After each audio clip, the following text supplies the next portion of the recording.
noite, ou boa tarde.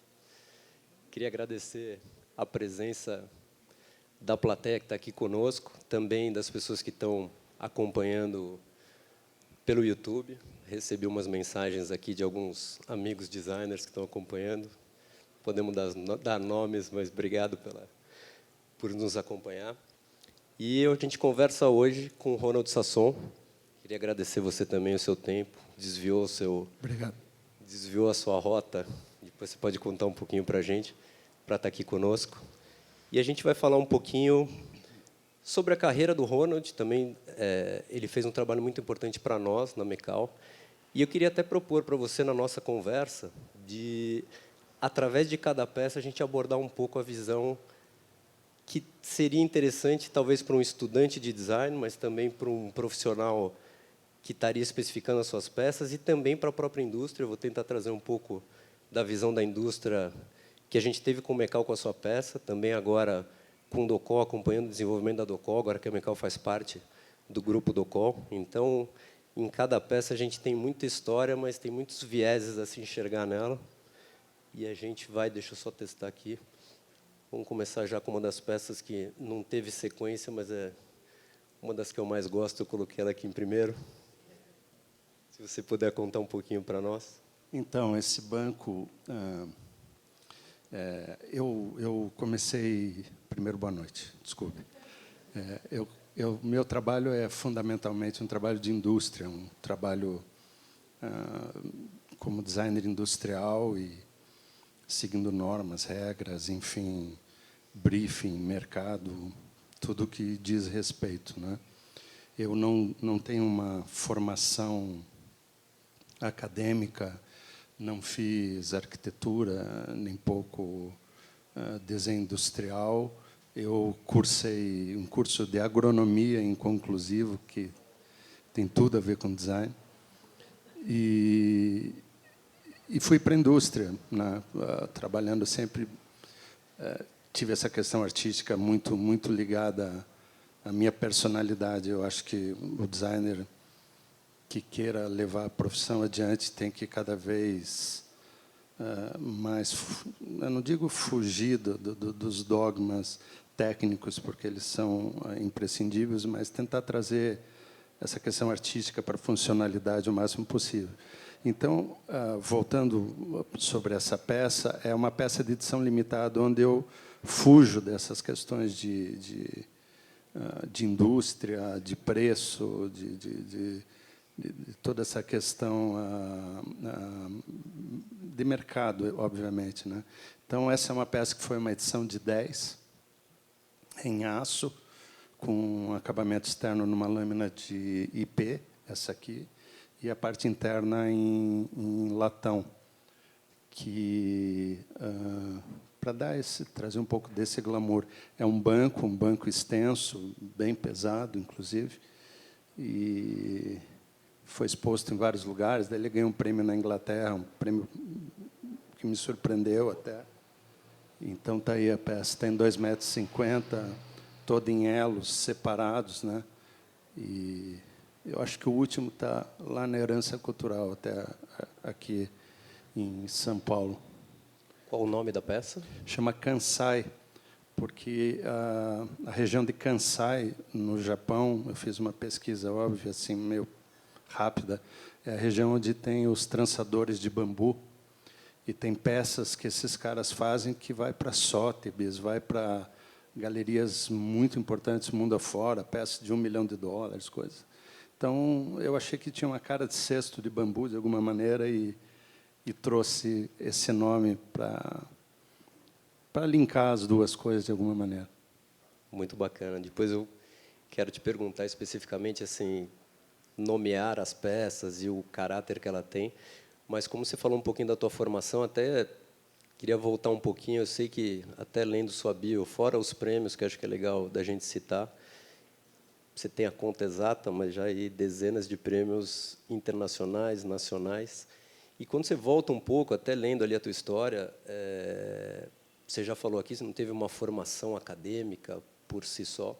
E acho que não tem fórmula perfeita também para fazer uma comparação ou não. Mas você teve, pela história, algumas que estão na tua biografia, outras que eu conheço por histórias, mas sempre você teve expressões artísticas, seja na música, seja nas artes plásticas, acho que chegou até a atuar como artista plástico.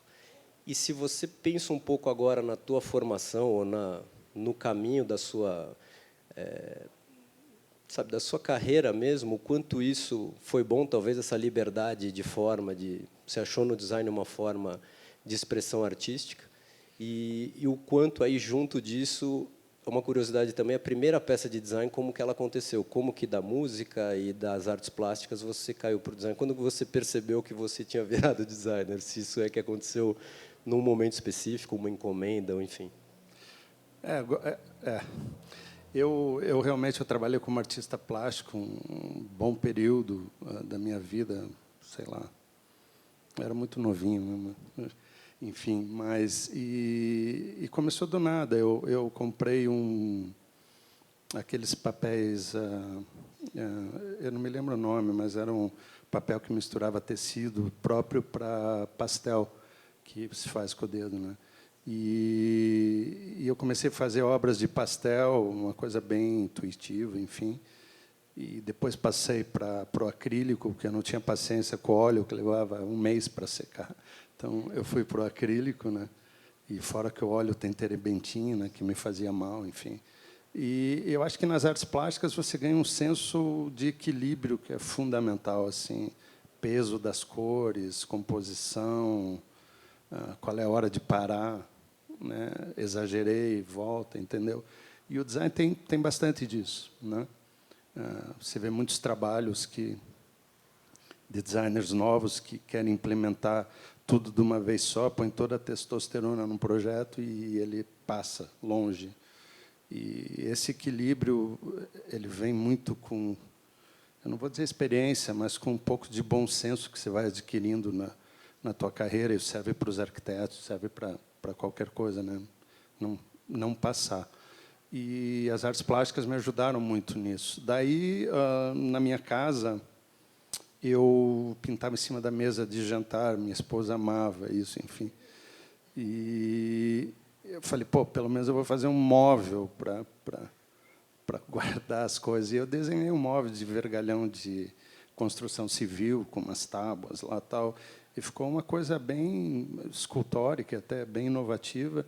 E eu falei, putz, olha que bacana, e não me lembro quem falou, isso é design. Eu não sabia nem o que era, porque eu sou da fase pós-modernismo, acho que eu sou tipo um elo perdido na corrente, onde o Brasil estava bem desvitalizado em design, né?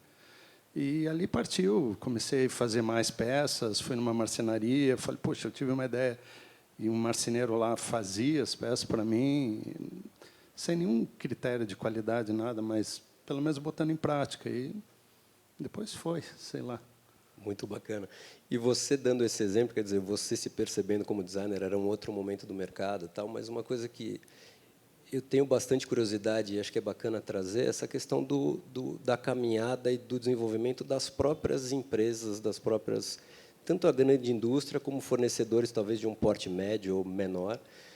A gente está aqui numa Design Week, se não me engano, o 12º ano, quer dizer, também é uma construção que você vê marcas hoje buscando os designers, que é uma coisa que é o objetivo, é muito saudável, e aí você educando o público também a valorizar o design autoral e buscar as referências e não numa peça específica, mas em todas elas. Dito isso, assim, se você tiver algum caso ali que você lembre e possa trazer para nós dessa de o quanto a peça talvez ajudou a empresa, porque no nosso caso a gente vai chegar na peça ali da Mecal, mas foi chave, vou contar ali o quanto nos desenvolveu e a gente já estava numa caminhada de design, então acho que é muito interessante porque você tem marcas ou indústrias que às vezes vão buscar o designer agora por uma questão talvez de posicionamento de marca, tal, que também é bacana e também é interessante, mas um empresta para o outro e ensina muito, né? Então, se em qualquer uma dessas peças, na hora que ela passar, trazer esse tema de o quanto talvez aquilo puxou aquela empresa, como nos puxou, e eu vou contar mais para frente. Eu só estou talvez está aqui, ó. Essa aqui, se você. Essa eu falo depois. Realmente, as indústrias acabaram sendo forçadas a ir para esse caminho da autoralidade, porque, vamos dizer, a partir da década, voltando lá atrás, a gente teve o nosso modernismo, Tenreiro, acho que o primeiro, antes dele, John Grass, eu acho, Tenreiro, toda aquela galera, todos os nossos modernistas, 50, 60, 70. Depois, que nem eu falei, deu uma desvitalizada muito forte no design brasileiro, ele praticamente desapareceu, né? E foi no mesmo período que os fabricantes iam para Milão para copiar. Essencialmente era isso. O brasileiro era visto como os asiáticos, hoje, de alguma maneira, são vistos. Infelizmente, é triste até. E, a partir de que algumas indústrias no Brasil começaram a reescrever a história e ter alguma autoralidade com designers, começou a ficar feio essa situação e as fábricas começaram a parar de fazer isso. E começar a buscar designers ou tentar entender o que era isso, que a maioria dos donos de fábrica nem sabia o que era isso, né? E esse processo veio lentamente, veio toda uma cadeia, que nem eu falei, de móveis não desenhados, né? Mesmo tendo um designer por trás, não tinham personalidade, não tinham uma atemporalidade, nenhuma força de permanência. E acho que até uns 6 anos atrás, 7, aí sim, veio vigoroso, até um pouco mais, uma nova geração de designers que começou a implementar realmente. Teve os campanas no meio do caminho, mas uma curva fora da tangente, né? E hoje a coisa está absolutamente impregnada nas indústrias. Elas estão realmente empenhadas em ter autoralidade, empenhadas em trazer o novo e se impor no cenário, inclusive internacional, né? Você vê até pelo número de prêmios e a participação nos festivais também. Acabou de acontecer o Salão de Milão, a quantidade de marcas brasileiras lá com o produto assinado e trazendo características brasileiras. Então, isso é muito bacana. Dessa peça específica, se você tiver alguma coisa para contar para a gente. Essa foi também veio na mesma leva de umas peças de edição limitada que eu fiz. Isso foi em 2009, eu acho. E essa tem realmente um viés orgânico. Chama Igarapé, justamente foi realmente baseada na visão de fora para dentro, né? Então, são as folhas, como se fossem umas vitórias régias, com as raízes se entrelaçando, formando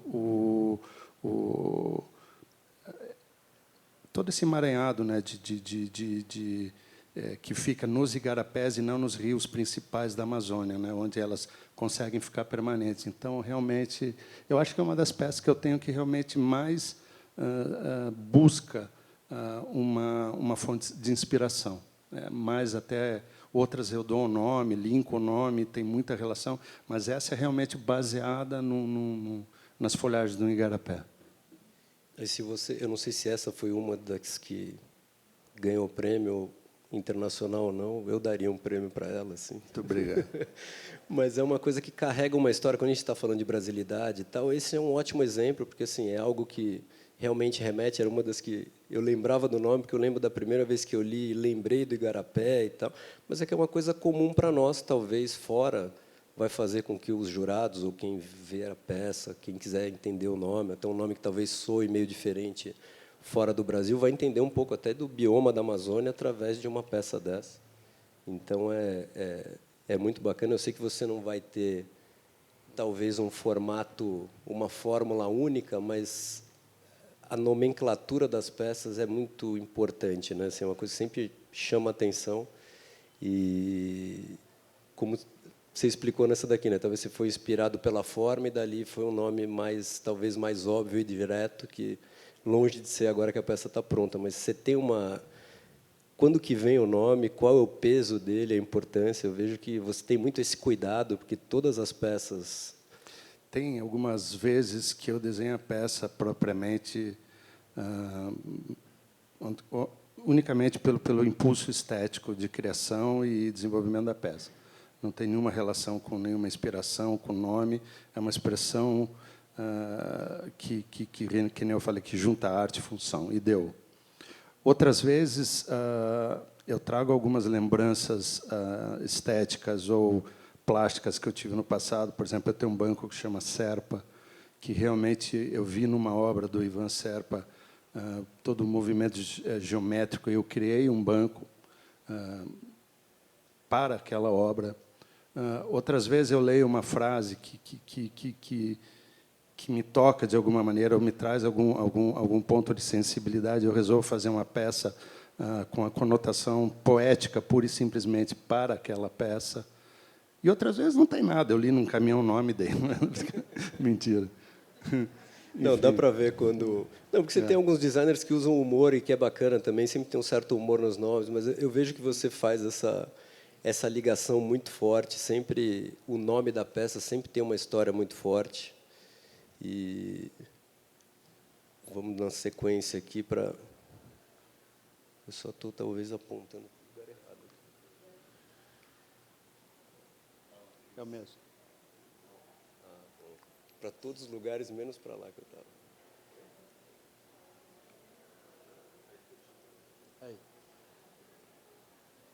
Conte-nos um pouco. Depois você conta o nome, deixa por último. Essa chama Mirai. Por último, cara.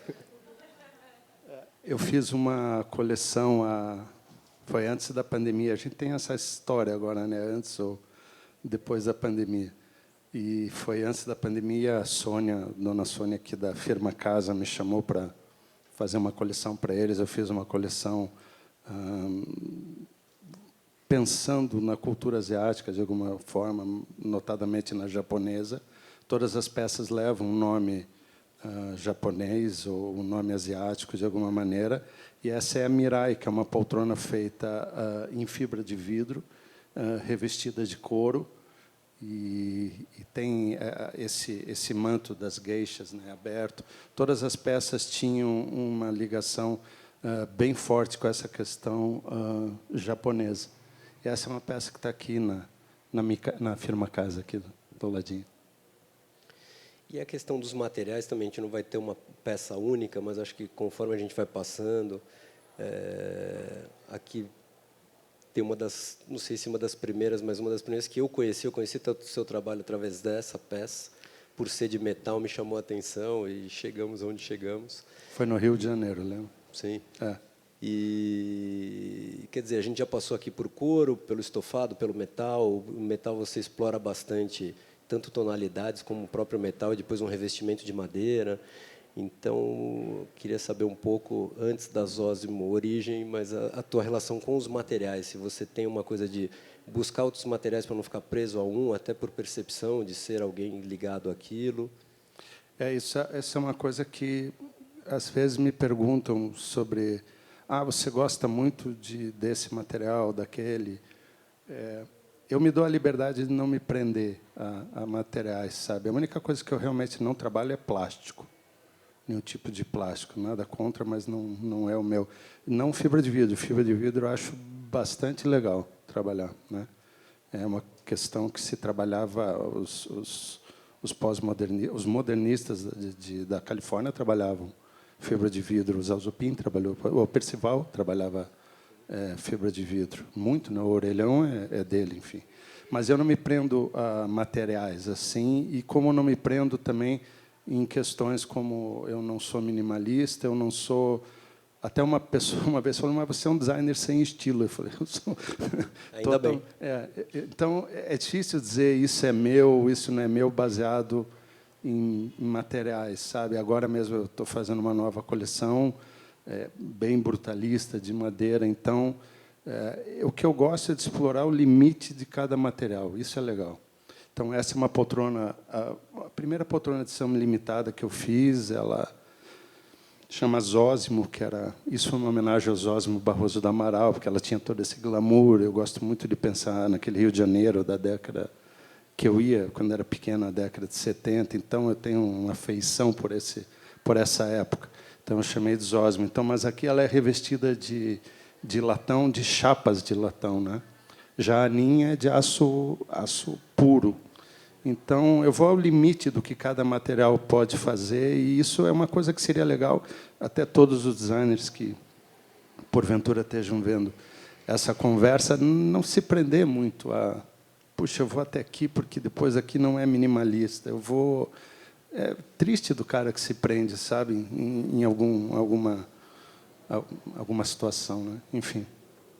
E até aqui, eu não sei se foi o caso, mas as primeiras que a gente mostrou foram essas séries limitadas e tal. Quando você faz uma série limitada ou algo assim, também te dá uma liberdade, que foi o caso da nossa peça e das peças que estão na exposição aqui. A grande maioria das peças que a Meccal desenvolveu, a gente foi por um caminho que também não era tão usual, que é de desenvolver as peças para os designers. Então, a poltrona ali é um produto do Ronald, até porque a Meccal comercialmente não trabalha com as poltronas ou com mobiliário. E só que isso dá uma liberdade muito grande na empresa, na indústria, porque a gente quis, através dessas peças, mostrar o quão artesanal é o nosso trabalho. E a gente sabe que fica difícil agora com as peças, dá para entender, mas antes você entendeu quão artesanal seria aquilo numa bancada de cozinha, numa pia de cozinha. Mas de todos os arquitetos que visitavam a nossa fábrica, era unânime, quando eles viam o processo, falavam que aquilo era uma obra de arte. E a gente ficava ali matutando como é que eu mostro que é uma obra de arte, aí começamos a chamar os designers. Mas isso dá essa liberdade, talvez, que alguns designers talvez se limitem pela questão do material, ou às vezes pelo projeto que estão envolvidos, que muitas empresas às vezes podem trazer um designer, mas acabam limitando ele ali a uma caixa que talvez eles já estejam acostumados. É um pouco diferente nesse caso, porque eu acho que o cara que vai fazer o design industrial, que a grande maioria faz, né? Hoje em dia, nem sei se eu exagerei, grande maioria, que tem muitos estúdios tendo o seu próprio local de venda e de trabalho, que realmente não entro nessa questão mercadológica de grandes indústrias a fundo. Mas eu sempre fui um cara que foi a fundo em grandes indústrias, né? Aí, sim, você tem que trabalhar um briefing dentro do que aquela empresa pode fazer. Não tem escolha. Então, uma empresa de sofá, de estofados, que não tem estruturação de metal, não tem marcenaria, não tem isso, você não vai poder... Você vai ter que ir num limite dos caras, entendeu? Então, não vou pensar nisso. E isso funciona bem. Já algumas indústrias, até voltando àquela pergunta que você fez antes, que eu faço uma direção de arte, uma curadoria e desenho praticamente toda a coleção, que é a Voller, no Rio Grande do Sul, a Techline. Quando eu entrei nessas empresas, a Techline, por exemplo, era uma empresa que fazia mobiliário de escritório, a Voller fazia um mobiliário classe média, nada contra, mas era o... E eu vim puxando essas indústrias por uma situação de design um pouco mais arrojado, mas num período de 10 anos. Então, porque você tem que mudar a cultura daquela empresa, você tem que mudar como que é o acabamento, como eles viam as coisas. Eles não podem perder mercado, porque você entrou ali, ó, tudo que vocês fizeram até hoje não vale nada, agora é isso, e não acontece, entendeu? Então, uma empresa que está começando do zero, pegou um designer, tem um investidor e vai, é um trabalho. Uma empresa que já está estabelecida no mercado, você tem que jogar o jogo dos caras, mas mostrando caminhos, né? E isso envolve apenas bom senso, eu acho, né? Bom senso de todas as partes. Você não ceder até o ponto deles voltarem atrás e você não ir muito na frente para eles não conseguirem te acompanhar. Até porque acaba sendo uma construção aí, no mínimo médio a longo prazo, né? Você não vai poder mudar a percepção da própria marca, como você falou, eles já têm um mercado, vão querer expandir um pouco aquilo, não pode também mudar o que eles estavam fazendo. Não. Só que vai sendo uma construção até de como vai se comunicar aquela peça, como ela vai ser exposta, como ela vai ser tratada. É um aprendizado, eu digo, por experiência própria na própria Meccal. A capacidade técnica de execução a gente já tinha há muito tempo. Mas foi um aprendizado nosso de como mostrar essas peças, de como... É como um arquiteto que vai pegar um cliente novo, sei lá, um cliente, vou fazer tua casa, ó, vai ter essa cara, não vai funcionar. Você tem que fazer uma casa para alguém. Essa pessoa vai ter que impor o DNA dela, ela que vai morar lá. Ela não vai morar numa página de revista ou numa propaganda de margarina, ela vai morar numa casa, entendeu? Então, você vai até o limite do teu bom senso para impor o teu estilo e as tuas opiniões, mas cedendo também e não ter medo que vão dizer aquele seu trabalho não ficou bom. Não ficou, para mim ficou, para o cliente ficou. É isso. Perfeito. A Zósimo, antes da gente passar para frente, na época... Essa em cobre é a mesma, mas em cobre. Essa foi difícil. E elas saíram ao mesmo tempo ou não? Uma coisa foi extensão da outra? Essa saiu porque acabaram as chapas de latão, daí só tinha cobre no... Você podia contar uma história mais assim? Não, mas é verdade. De repente, a harmonia dos metais. Não, realmente a gente quis fazer uma de latão e uma em cobre, mas a de latão, na hora do polimento, ela reagiu de uma maneira. A em cobre foi completamente diferente, porque realmente ela não conduz energia à toa, então aquilo foi bem complexo de se fazer, tanto que só foi feita essa, né? Mas, teoricamente, a construção foi igual. Por isso que ele acabou no inox depois, mas isso vai ser uma história para daqui a pouco, a gente vai chegar nesse ponto.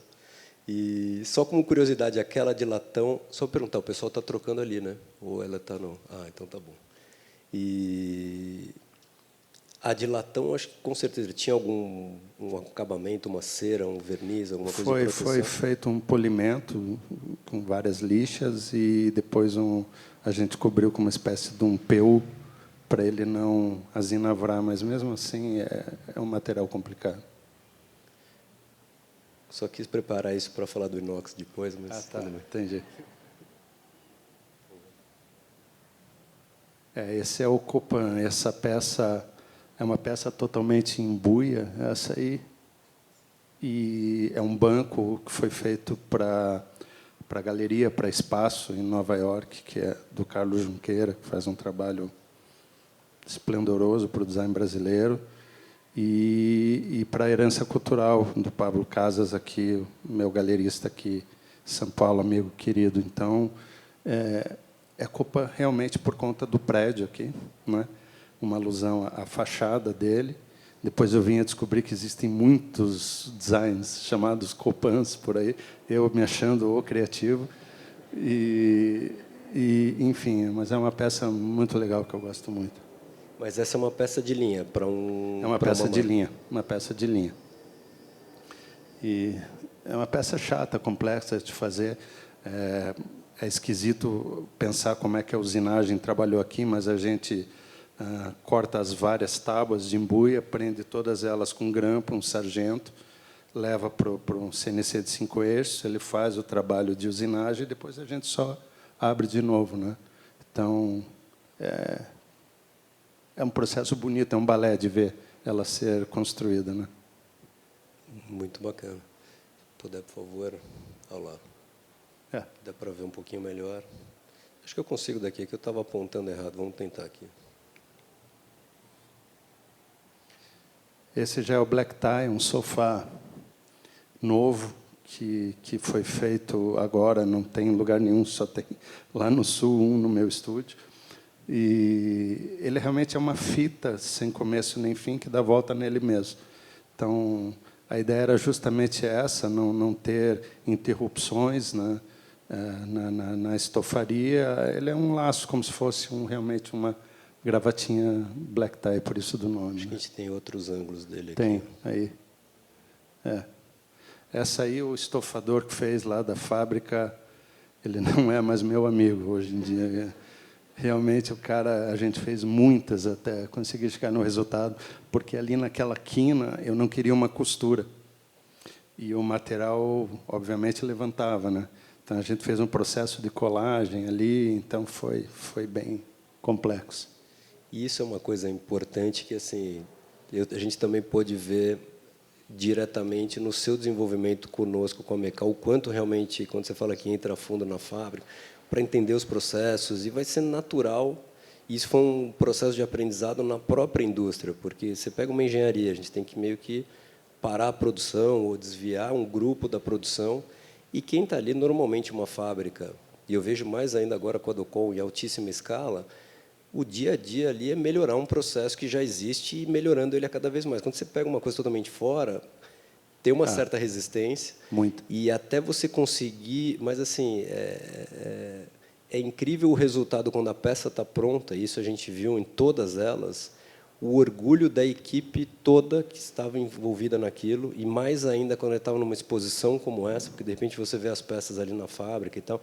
Então, isso também foi uma construção num nível até de chegar o pessoal da nossa produção trazendo ideias que eu sei que para eles seria um pesadelo, mas ele falou, não, vamos fazer porque vai ficar bonito. Então, essa é a construção de cultura de design dentro de uma indústria, porque você tem o pessoal da ponta ou da comunicação e já entendem isso de cara, mas quando você chega num ponto que a fábrica coloca um desafio para ela mesma, porque isso para nós, pelo menos, só aconteceu quando eles começaram a ver o resultado e quando você vê numa galeria, sabe, o fruto do seu trabalho, essa peça aqui é uma peça maravilhosa. Às vezes na fábrica ela não é tão chamativa quando de repente eles falam, pô, eu participei daquilo. Isso leva tempo. Você não consegue fazer isso da noite para o dia. É uma construção. Tem algumas fábricas, por exemplo, a Voller, eles têm um setor de engenharia. As fábricas agora que trabalham no design não tiram mais ninguém na produção. Elas têm um setor de engenharia. Tem que ter. Que é aquele cara que é o prototipista, né? Mas é um cara que sabe fazer tudo de todos os processos. Na Voller, eu tenho a mesma pessoa que trabalha comigo, desde a minha fábrica em Curitiba, o cara está comigo há 20 anos. Então, ele é como se fosse uma impressora 3D minha. Eu mando um desenho, uma foto, e ele faz, e as correções que eu tenho que fazer são mínimas, sabe? Já tem outras fábricas que você começa um processo do zero, que o cara te chama, ó, o protótipo está pronto, você tem que pegar o desenho de novo, porque você nem sabe o que é aquilo ali, entendeu? Às vezes não dá vontade nem de corrigir, porque você não tem nenhum ponto de base para começar a acertar aquele negócio. Então, isso foi um dos motivos que me fez parar de trabalhar com muitas empresas. Eu hoje só trabalho realmente com duas, a Riva também trabalho, mas o Rubens é designer, então ali a coisa flui facilmente, né? E com a Mecal foi fácil, porque o Mário é fogo, né? O cara é ninja. Então, aconteceu aquilo fácil ali, né? E, muitas vezes, o pessoal da engenharia te dá sugestões ou que gera acidentes de construção que são super bem-vindos. E cabe ao designer observar um acidente de desenho de construção e incorporar ele ao trabalho, né?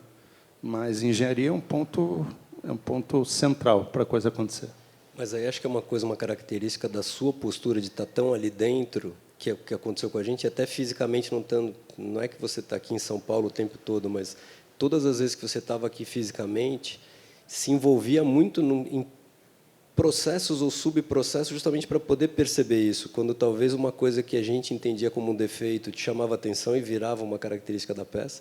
E não que esteja errado ou certo fazer de outra forma, a gente teve experiências com designers que talvez ficavam mais na criação, na coisa estética do desenho, e talvez não tão envolvidos naquela realização, que talvez venha aquela tua experiência das artes plásticas, você tinha que executar a sua arte, né? Você não estava apenas desenhando, pode ser, mas esse caráter mão na massa, para nós, funcionou muito bem, porque era um estágio, talvez hoje, como já está mais desenvolvido, essa equipe toda já avança muito mais rápido, mas eu digo isso, eu reforço, porque assim, é um processo de aprendizado que a indústria tem que... Porque as empresas que estão fazendo isso, muitas delas, como a Mecal, já tinha sucesso no seu mercado. Então, é difícil a empresa querer ir lá e fazer alguma coisa que ela não sabe. E é um aprendizado. Muita coisa não sai da fábrica. Vão saber que a gente não sabia, porque eu estou contando agora. Mas é um processo que pode ser visto como muito interessante ou talvez como muito doloroso, que você começa a errar, começa a não funcionar. Ainda bem que a gente passou dessa fase e conseguiu, mas é uma construção, tanto para o designer como para quem produz. Tem uma grande diferença nesse caso, que eu acho que é realmente o arquiteto que desenha, que é designer, e o designer de profissão. Porque o arquiteto que desenha, o cara tem muito bom gosto, o cara sabe fazer o desenho, ele consegue projetar coisas tão belas quanto um designer, e, às vezes, mais. Ele tem uma visão de mercado melhor que a do designer, porque ele tem um cliente do dia a dia, mas ele não tem chão de fábrica. E o chão de fábrica faz muita diferença, de você chegar lá e o cara te dizer, porra, eu não consigo calandrar esse negócio aqui porque vai bater uma peça na outra. Ah, eu não consigo fazer a usinagem disso aqui por causa disso. Ah, eu não consigo cortar laser latão porque reflete. Tem que ser jato d'água. Você entender que o jato corta assim, que uma fresa corta assim. Então, é uma coisa que você tem que estar lá todos os dias, morando na fábrica e não tendo vergonha de perguntar, entendeu? Então, e essa experiência vem aos pouquinhos, não é uma coisa que se aprenda hoje, amanhã. Aí você passa a desenhar para a fábrica. Então, aí é difícil os caras te enganarem. Ah, isso aí não dá. Dá. Vamos por aqui. Não, então, vai ficar caro. Aí você até ouve porque é verdade, mas você sabe dosar até que ponto você queira que aquilo fique caro ou não. Então, eu acho que os dois acabam chegando no mesmo ponto, tanto o arquiteto que desenha como o designer, se o arquiteto pegar um cara de engenharia bom. Se ele não tiver um cara de engenharia bom, ele não chega. E o designer, às vezes, puxa o cara para chegar no objetivo. A única diferença que eu vejo é essa, sabe? Agora, quando o arquiteto, que já tem bom gosto, pega chão de fábrica, aí o cara voa. Aí ele vai bem. Você tocou num ponto que, para nós, nessa caminhada, a gente instituiu internamente que o não dá, ele tinha que parar no ou vai ficar caro demais, e a estimativa de quanto seria esse caro, ou que seria necessário uma máquina que a gente não tinha. Então, eram os dois, que aí a gente sabia que tinha ido ao extremo, mas aquele caro demais, você pode guardar aquele projeto e revisitar, porque agora, com tecnologia, vai ficando mais barato, mais acessível. Então, o não dá caiu muito, porque você tinha que bater numa coisa do preço. Hoje acho que não tem mais essa questão, porque tem gente que paga por tudo. Hoje em dia tem gente para qualquer coisa. Né? Vamos seguir aqui a nossa linha, senão... É o mesmo. Esse é um dos últimos, assim, mais recentes. Esse é tão recente que eu nem vendi. Está lá, bom, então, em tá lá no estúdio.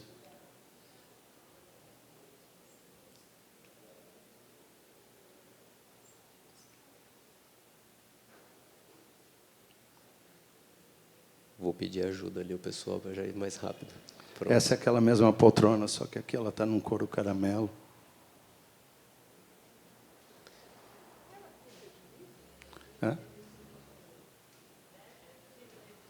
É fibra de vidro, a casca toda em fibra de vidro, e ela é revestida num couro por dentro e por fora. Até aquela colagem do couro pela parte de baixo, que faz raio em 2 sentidos, aquilo foi bem chato. A gente teve que usar um soprador térmico e fazia bolha. Cada peça que você acha, nossa, está linda, você deixa ela lá, depois de uma semana começa a crescer um problema inviável. Dá uma tristeza que, às vezes, tem que danificar a peça para chegar numa solução que você não queria. Isso acontece. Eu sei. Ali atrás que eu falo. Mesma coisa o encosto, eu tive que subir um pouco mais do que eu queria, porque não estava dando conforto. Esteticamente, obviamente, que aquele encosto tinha que ser mais baixo. Mas aí também não sentou, não deu conforto, não vai funcionar, é uma premissa. Né? Essa é uma luminária da Luxion, é uma empresa de Caxias, da Fernanda. Eles trabalham com designers bem legais, o Arthur desenha lá para eles agora uma coleção, e, enfim, o Guilherme.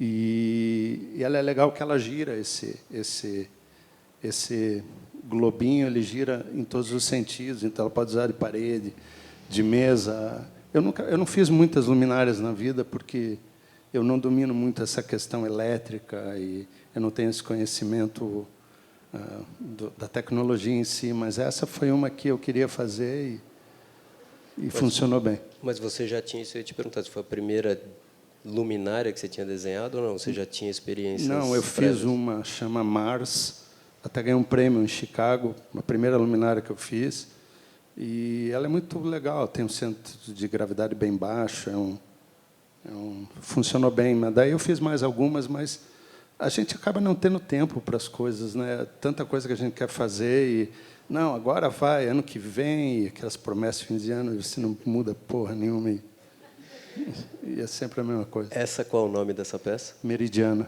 Meridiano. Motivos óbvios. Mas você vê como complementa a peça. Você falou da anterior, realmente. Aqui você vê que o globinho já virou para cima, né? Não muda muito a luz, assim. Até o pessoal de um estúdio da Suíça, o Atelier Oi, que eu tenho um projeto paralelo com eles, e é um dos melhores estúdios de design do mundo.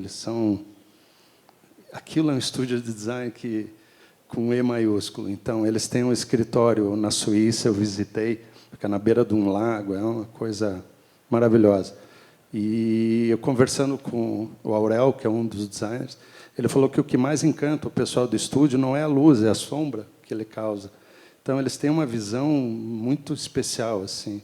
Até a peça que eles fizeram para Louis Vuitton tem essa questão da sombra e do reflexo, é uma esteira. Estava exposta aqui no Museu da Casa Brasileira, agora, acho que antes da pandemia.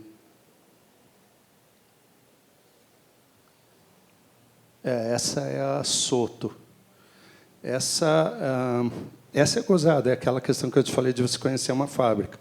Eu conheci uma fábrica que só fazia dobra de arame. Então, eles tinham as mesas de CNC para dobra em mesa, em chapa. Não era um CNC de 5 eixos que sai virando já, que são uma máquina cara e pouca gente tem. Então, eles tinham aquelas dobradeiras de mesa que dobra XY. E o cara conseguia fazer coisas assim muito legais, né?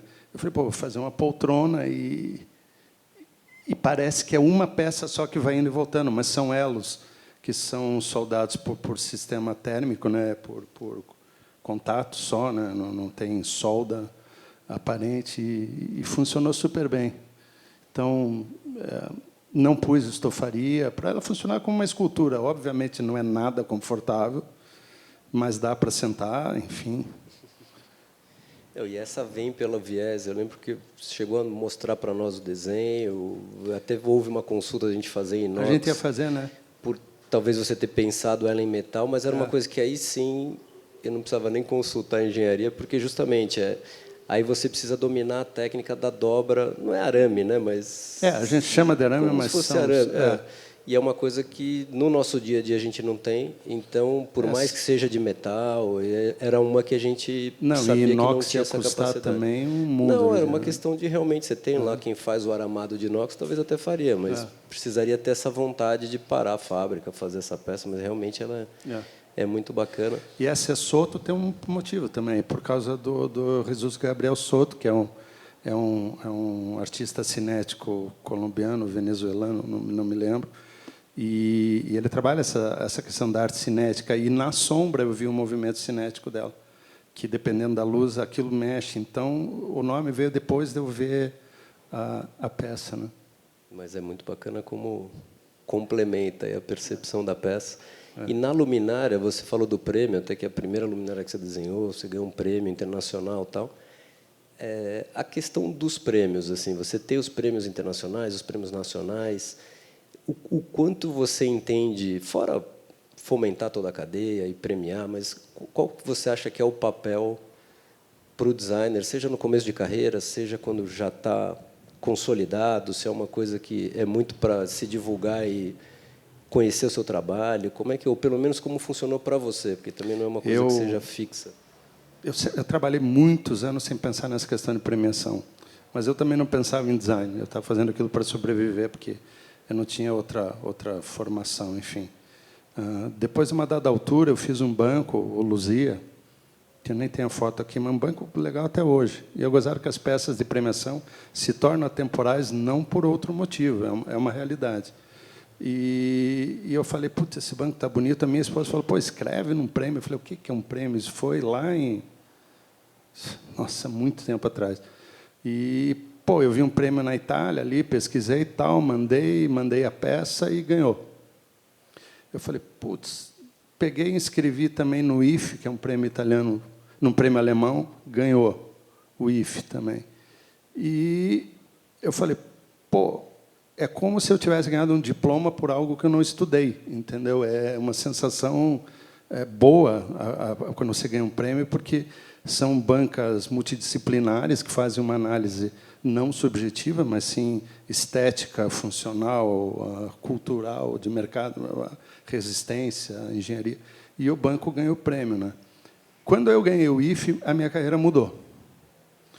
Pessoas, não vou dizer que não valorizavam o meu trabalho, mas que viam o meu trabalho de uma forma tangencial, acabaram vendo de uma maneira um pouco diferente. E depois não parei. Agora, sei lá, deve ter acho que 37 prêmios agora. Mas também faz tempo que eu faço isso, né? Você não ganha isso assim. Então, são 37 prêmios, são 5 IFES, 8 Good Design Chicago, prêmio na Itália, prêmio em Londres, Canadá. Tem um monte, até da Casa Vogue, que vocês fazem o troféu. Sim.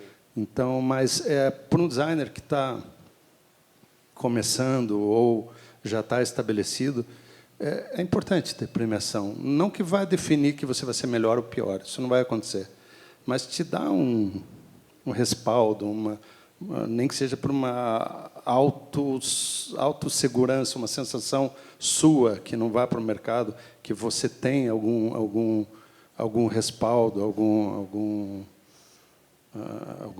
alguma base de apoio, vamos dizer assim, né?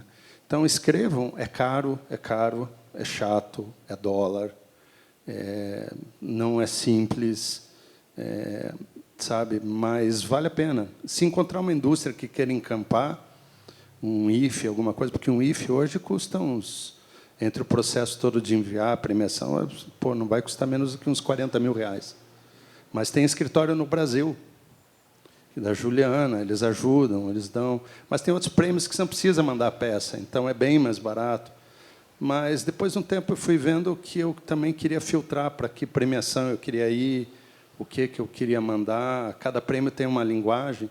Os alemães e os americanos veem muito a questão métodos e processos, forma, função.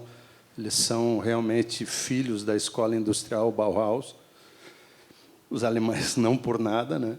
E os italianos é aquilo lá, é Fellini, né? Vamos, sabe, testosterona, enfim. Então, você acaba achando o teu estilo dentro de cada premiação que seja interessante. Muito bacana. Ali dá para ver a sombra.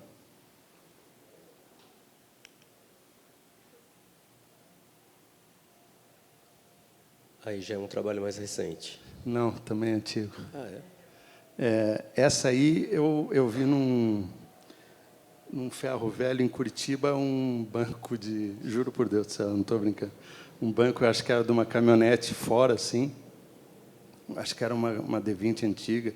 E o banco eu achei lindo. Eu falei, bom, metade está pronto. E construí só essa questão dos pés, dando esse formato para trazer alguma elegância. Eu chamei de Grand Tour, que é uma categoria de automobilismo, mas essa é mais uma brincadeira, não é exatamente uma peça de design. Algo que eu não faço, eu não faria de novo, mas eu gosto do resultado.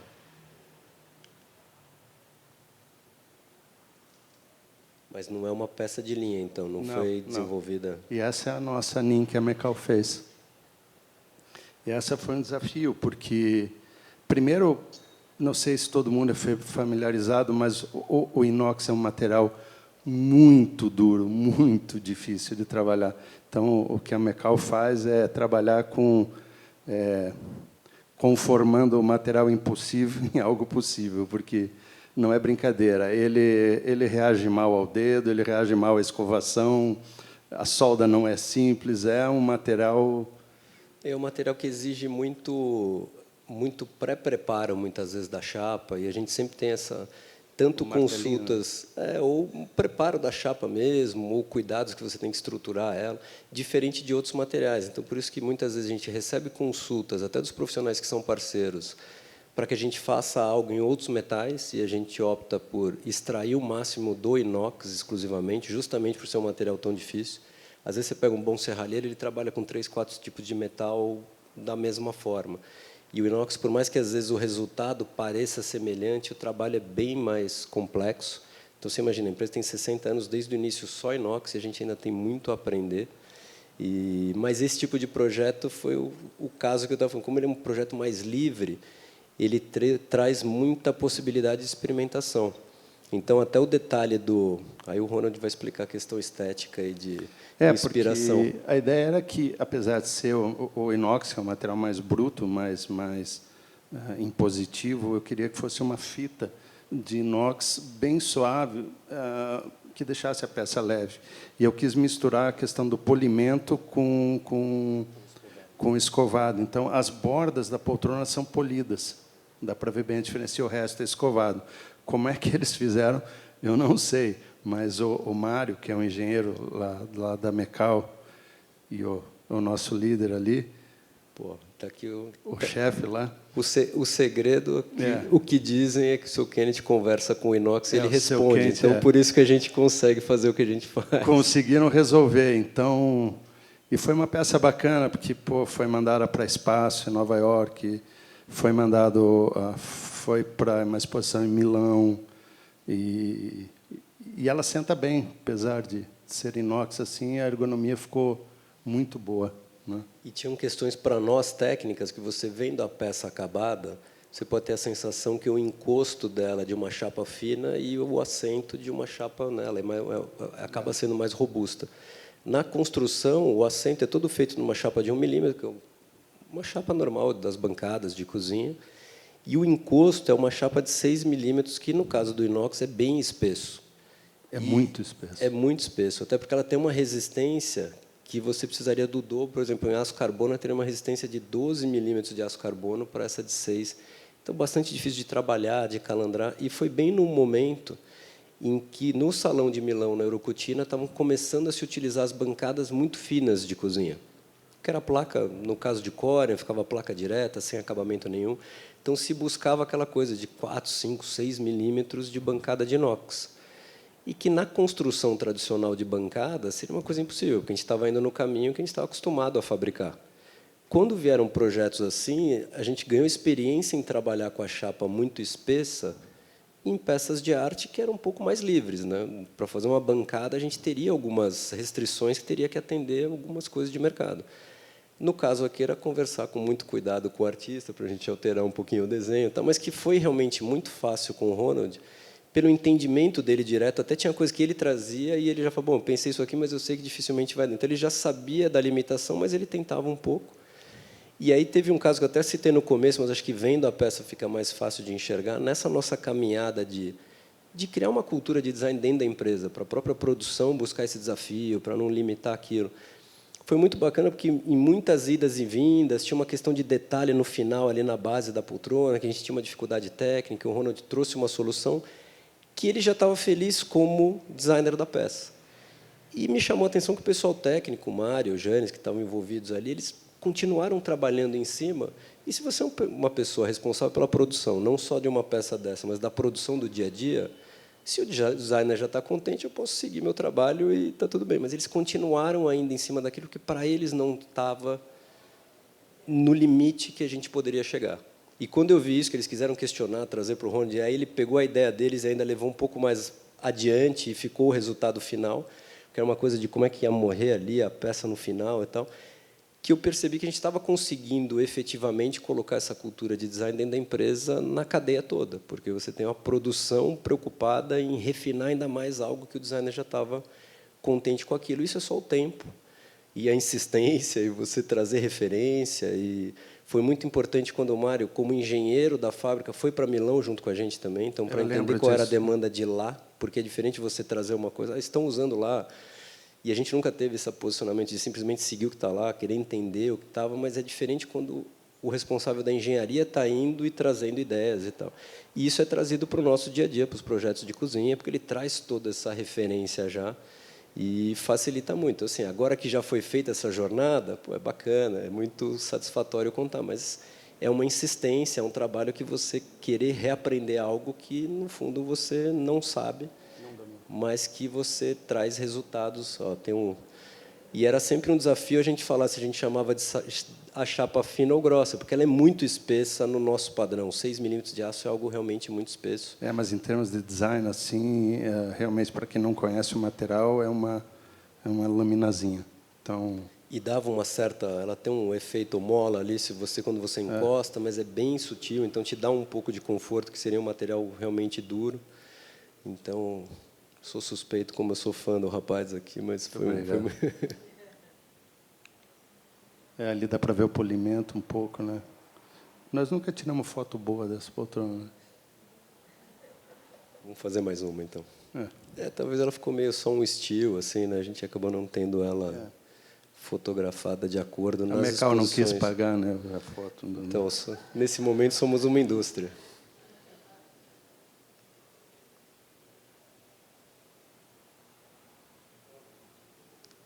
Finalizou?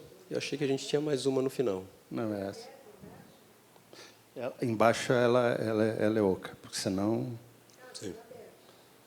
Ela tem se você virar ela de ponta cabeça, o centro é aberto, porque ela tem um requadro que sustenta e aí a parte dela é interna, até para poder entrar o final da solda, o acabamento. Design tem isso, é sempre bom lugar para esconder as coisas, entendeu? Aqui ninguém vai ver, sabe? Aqui não. Sim.